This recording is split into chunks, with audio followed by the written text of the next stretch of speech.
Now, when you hear the word pirate, you might imagine one of two things.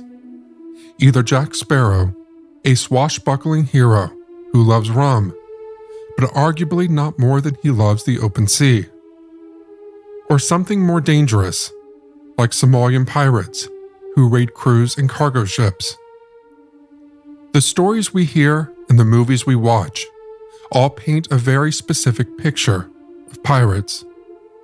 But there's much more to piracy, as evidenced by Bonny and Mary Read, unlikely names for the real pirates of the Caribbean.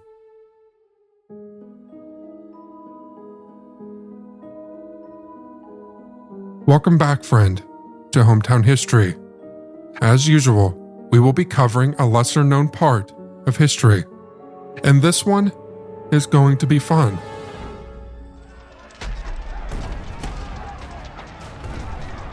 The period of about the mid-17th century to the early 18th century is considered the Golden Age of Piracy.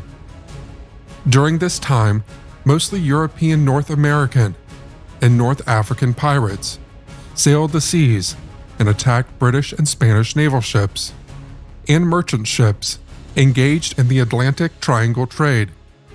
Their goal, simply put, was to steal their cargo and supplies. Now, most of the modern assumptions about pirates in this time period comes from books and films set during the Golden Age of Piracy. But the thing is, they were written centuries after the fact, and that means there's a high chance of misconceptions.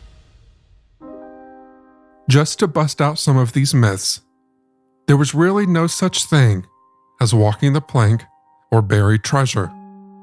And not all pirates were rum-drunk fighters or grizzlied sailors. Many pirates, including the infamous Captain Kidd, were devoted family men, and their lives outside the raids were fairly ordinary. They weren't just running around, causing trouble for others. And to add to that, as we established earlier, not all pirates were men. What is true, though, is that pirates did have a superstition about women being on board. Especially during the 17th and 18th centuries, it was believed that they brought bad luck to the sailors. This belief came from medieval times when women were banned from boarding naval and merchant ships. And it wasn't just a belief, it was almost an unwritten rule. In one tragic incident, a ship carrying women encountered a severe storm, and this led to the sacrificial throwing overboard of around 60 female passengers to try to calm the angry sea. But despite this superstition, women continued to be present and actively involved in the maritime community. They took on various roles, such as laundresses, sex workers, cooks, and occasionally, even sailors, officers, merchants, and pirates. And among these women were Bonny and Mary Read, two of the most famous and fearless pirates to ever sail the seas. Let's start with Bonny. Bonny was born in Kinsale, County Cork, Ireland, sometime between 1698 and 1700. She was the daughter of a servant woman, Mary Brennan, and her employer, the lawyer William Cormac. At this time, Cormac's wife was sick and had moved into his mother's home to recover. This basically gave Cormac free rein to begin an affair with his maid, Mary Brennan, and Anne was born. Now, although Anne was technically illegitimate, Cormac always presented her as his legitimate daughter. He moved to London to get away from his wife's family, and he started dressing Anne as a boy, calling her Andy, and bringing her up to be a lawyer's clerk. It's worth mentioning, I think, that William might have been a good lawyer, but his fortune came from his wife. So when his wife learned about his affair and the illegitimate child, she stopped sending him money. That was pretty much the end of that family. But William was about to start a new one. He moved to the Providence of Carolina, taking along Anne and her mother, Mary Brennan. At first, the family had a rough start in their new home due to the financial limitations. So Cormac tried to establish himself as a lawyer in Charlestown, which did not go well. But his knowledge of the law and ability to buy and sell goods worked for him, and he soon financed a townhouse and eventually a plantation just outside the town. So things were looking up for the family until they weren't. Anne's mother passed away in 1711 when Anne was only 12, and this became the turning point in her life. She started having a fierce and curious temper, murdering a servant girl with a case knife and beating an attempted rapist half to death. There were even rumors in the town that she liked to hang out in the local taverns and sleeping with all the fishermen. So it seemed like her life was getting off track. But this wouldn't even be the worst of it. She married James Bonny, a sailor, and not a very rich one. The fact that Anne married down angered William, and he disowned his daughter. He even threw her out of the house, which, if he had been paying attention, he would have known was a terrible idea. Because in retaliation, Anne burned his plantation to the ground. You can see the elements coming together: the fierceness, the life of violence, and now a connection to the sea. After William disowned her, Anne and James moved to New Providence, which is modern-day Nassau, where James became something of an informant and pirate bounty hunter, ratting out pirates to a man named Governor Woodes Rogers. Woodes himself was a former pirate, and he was on a mission to compile a list of the most wanted outlaws on the list of the top 10 most notorious. But Anne's life took a different turn. Instead of helping her husband, she started getting involved with other pirates, having relationships with many of them, while her husband was busy working for the governor. According to Captain Charles Johnson, author of A General History of the Pirates, Anne wasn't exactly faithful to her husband, and even James knew that, having found her in bed with another man. But the marriage stayed intact. One of the pirates Anne got involved with was a man named John Rackham, also known as Calico Jack. He even offered to pay Anne's husband to divorce her so they could be together. But James refused and threatened to fight Calico Jack, for reasons known only to him. But Anne was not one to give up. Eventually, she and Rackham ran away together, and she joined his pirate crew. This was the start of a career that would become history. Anne wasted no time. As soon as she was on board, she started participating in attacks. Her early exploits in privateering included a raid organized alongside another male pirate, possibly Pierre Busseau. They learned that a French merchant ship filled with valuable goods would soon set sail. So with the help of Pierre's associates, they prepared for their first venture. To strike fear into the hearts of their targets, they came up with a cunning plan. They acquired a boat from abandoned wrecks in the harbor and covered its deck and themselves with turtle blood for a gruesome appearance. At the bow of their vessel, they placed a dressmaker's dummy, dressed in women's clothing, drenched in blood, and wielding an axe. So under the glow of the full moon, you can imagine what this scene looked like. They set course for the French merchant ship, and upon seeing the vessel, the crew of the merchant ship was so terrified that they surrendered their cargo without putting up a fight. That was her very first win. According to some rumors, Anne had a rather sneaky way of getting onto ships they wanted to steal from. She typically always dressed like a man, but when it came time to sneak into ships, she would dress as a woman and flirt with the captain to get information. And then, when Calico Jack's crew attacked the ship, Anne would join them, dressed as a man, ready to fight. And around this time arrived her first encounter with her future partner in crime. One day, Calico Jack's crew took over a ship that Mary Read was working on, and she also ended up joining the crew.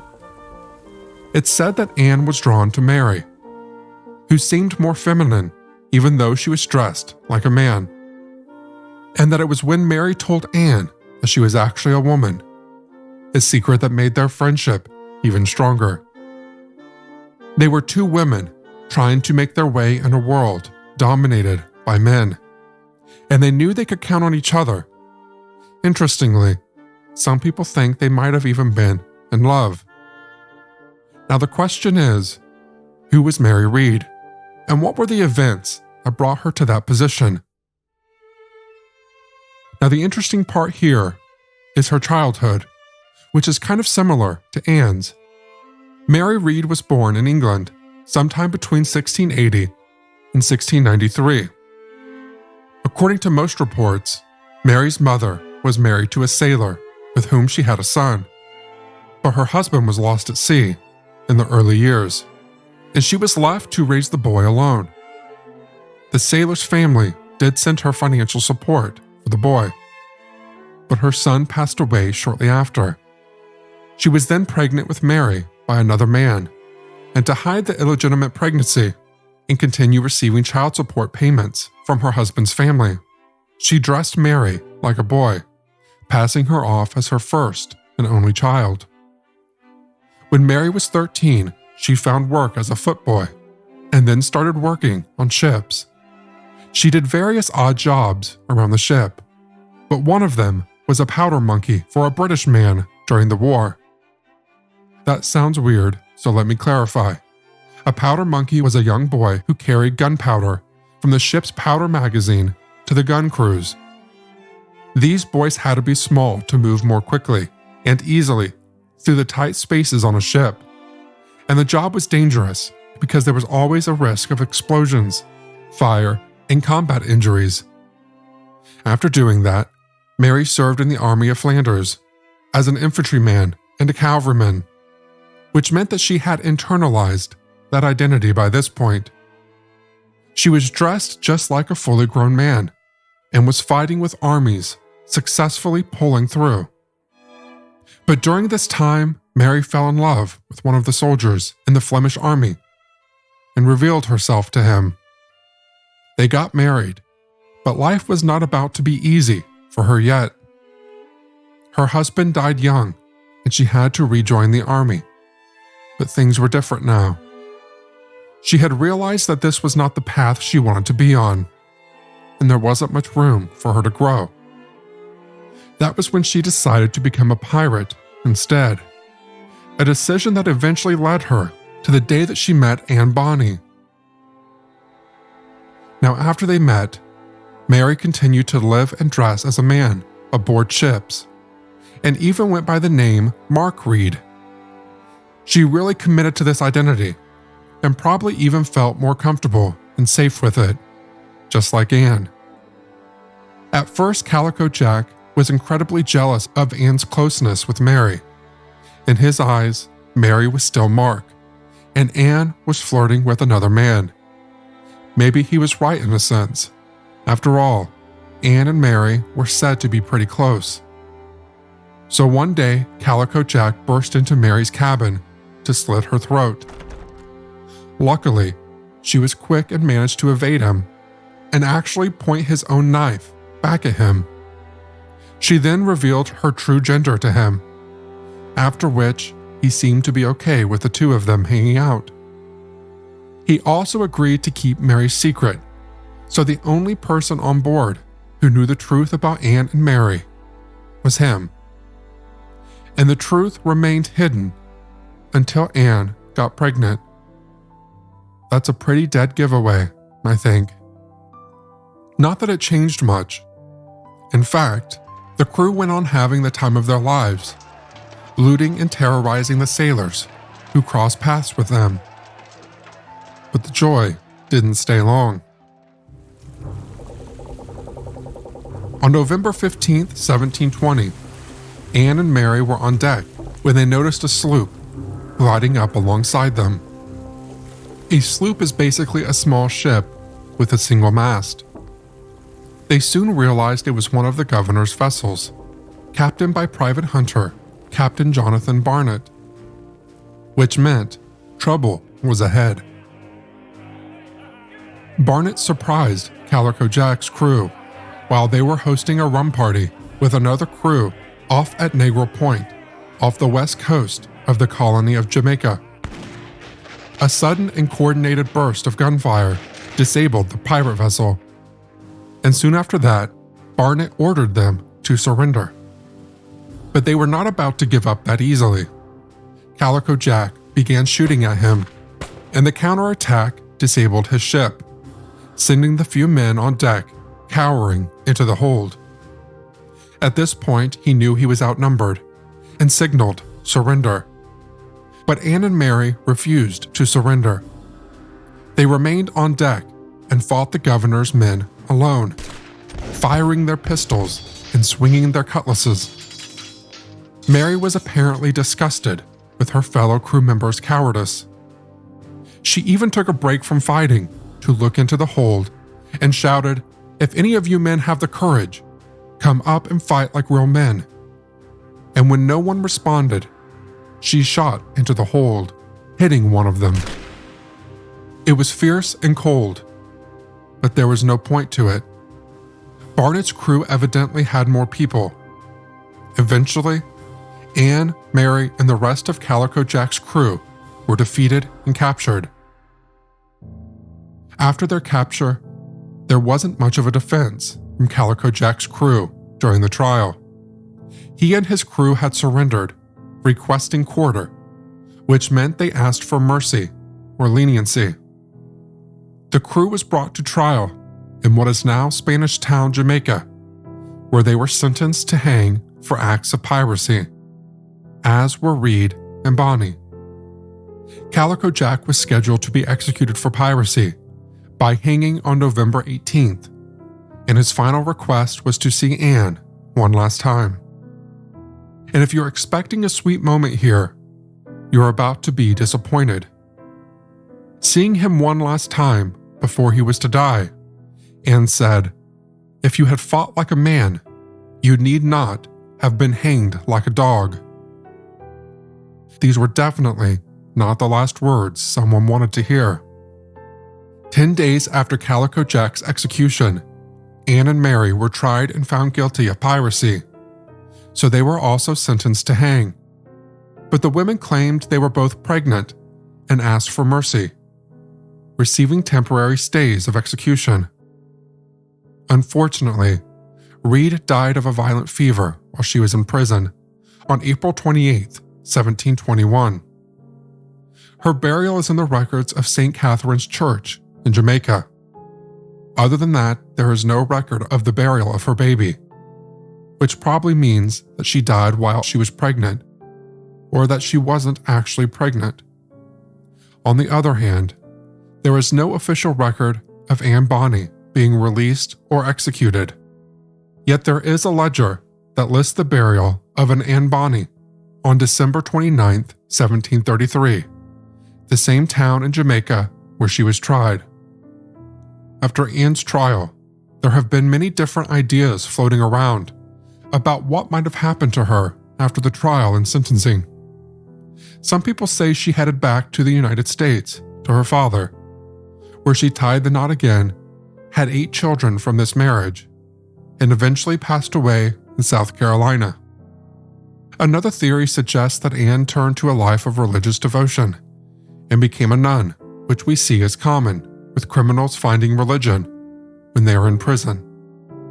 Now, while that might sound intriguing, it's hard to verify if it's actually true. But the most common theory is that Anne probably spent the rest of her days behind bars and eventually died in prison. And this is the one that makes the most sense. Captain Charles Johnson also agreed with this idea, mentioning that she had never faced the gallows and had stayed in jail. So it's quite possible that she just faded away right there. But there is another theory, a more romantic one. Some say Mary didn't actually die, and that Anne and Mary managed to escape together, fleeing to Louisiana. There, they supposedly lived out the rest of their days, recounting stories about their exciting and adventurous experiences. But who knows how much of it is actually true, and how much is just wishful thinking. Either way, it was the end of an era, and what a fun one it was for some. And that wraps up today's episode. I hope you enjoyed the journey as much as I did. Be sure to follow along for more colorful and intriguing stories from our past. And thanks for listening.